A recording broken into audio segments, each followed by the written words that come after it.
हरिओम।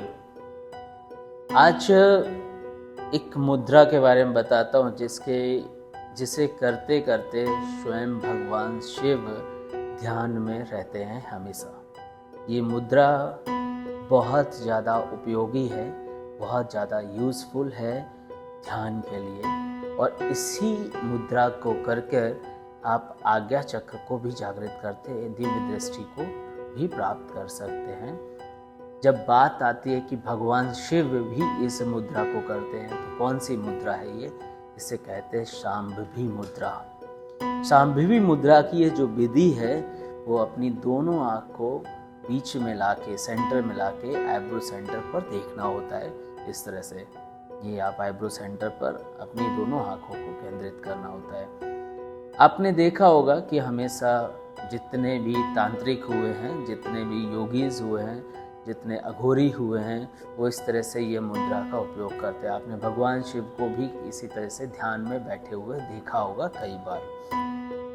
लेकिन इसकी अवधारणा ही बदल गई और ऐसा कह दिया कि भगवान शिव भी नशा करते हैं, भगवान शिव भी भांग पीते हैं, भगवान शिव भी कई सारे व्यसन करते हैं, जिसकी वजह से वो नशे में रहते हैं और उनकी आंखें चढ़ी हुई रहती हैं। नशे की वजह से आंखें चढ़ी है, वो नशे की वजह से आंखें नहीं चढ़ी हैं, उसे शांभवी मुद्रा कहते हैं। और शांभवी मुद्रा में लगातार रहने के कारण उनमें दिव्य दृष्टि विकसित हुई है। दिव्य दृष्टि धीरे धीरे विकसित हुई है, कोई भी व्यक्ति भी कर सकता है, और जिससे वो कहीं ना कहीं अपने आप तक कनेक्ट हो सकता है, खुद से कनेक्ट हो सकते हैं। और खुद से जो व्यक्ति कनेक्ट हो गया, वो कहीं ना कहीं सारे चक्र को जागरण कर पाएगा, कुंडलिनी महाशक्ति को जागृत कर पाएगा और अपने आप को भगवान शिव से कनेक्ट कर पाएगा। मैं भगवान शिव की बात इसलिए कर रहा हूँ क्योंकि वहाँ से ही सारी योग की परंपरा, आपकी तंत्र की परंपरा, 16 ऐसी परंपराएं विकसित हुई हैं जिसे हम जानना चाहते हैं, समझना चाहते हैं। उसमें ही ये योग की परंपरा के अंदर एक छोटी विधि है मुद्रा की, इसे शांभवी मुद्रा कहते हैं। इसको हमेशा सभी ने छुपा के रखा है। हमारे ऋषियों ने भी इसको गुप्त रखा है, हमारे गुरुजनों ने भी इसे गुप्त रखा है। ये इसलिए गुप्त रखी जाती क्योंकि इसका मुद्रा का कोई भी व्यक्ति गलत तरीके से प्रयोग ना करे, क्योंकि इसे करने से आप, अगर कोई सामान्य व्यक्ति इसे करना शुरू करेगा तो धीरे धीरे उसको चक्कर आने लगेगा। थोड़ी देर वो ट्राई करेगा, आईब्रो सेंटर पे फोकस करने में, आज्ञा चक्र पे फोकस करेगा, मतलब आज्ञा चक्र पर वो देखेगा तो उसे सिर घूमने लगेगा, सिर भारी लगने लगेगा, आँखों में खिंचाव आने लगेगा, और धीरे धीरे उसको ऐसा, अगर ज़्यादा वो ज़बरदस्ती करने की कोशिश करेगा तो बहुत ज़्यादा हेडेक हो जाएगा उसे। लेकिन किसी गुरु के मार्गदर्शन में, किसी सक्षम व्यक्ति के मार्गदर्शन में कोई इसका प्रयास करता है तो कहीं ना कहीं ये मुद्रा व्यक्ति को वो दे सकती है जो कोई भी साधना लंबे समय के बाद देने वाली है।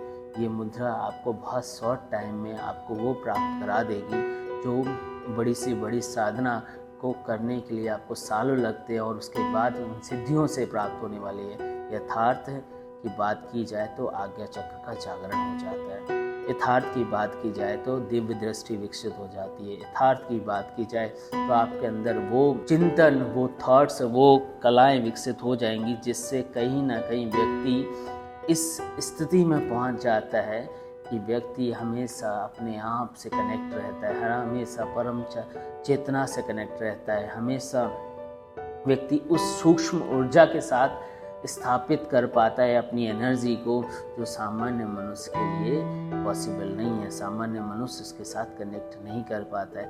वो व्यक्ति वो चीज़ों को देख पाता है जो सामान्य व्यक्ति नहीं देख पाता है। वो व्यक्ति उन चीज़ों को समझ पाता है जो सामान्य मनुष्य नहीं देख पाता है, नहीं समझ पाता है। जैसे दुख के पीछे सुख का कारण नहीं समझ पाता और सुख के पीछे दुख का कारण नहीं समझ पाता है। लेकिन जो व्यक्ति कहीं ना कहीं शांभवी मुद्रा का प्रयास करते हैं तो कहीं ना कहीं उसके अंदर से माया की परत हट जाती है।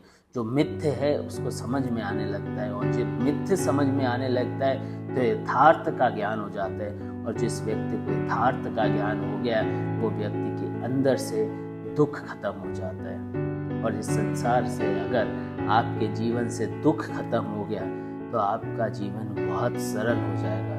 सरल ही नहीं, आनंदमय हो जाएगा। आपका जीवन जैसे ही आनंदमय होगा तो आप समझ लेना कि आप कहीं ना कहीं अपने ईश्वर तत्व से आप कनेक्ट हो गए हो, आत्मा से कनेक्ट हो गए हो। और आत्मा से अब जब भी आप कनेक्ट हो गए तो आत्मा आपको परमात्मा से कनेक्ट कर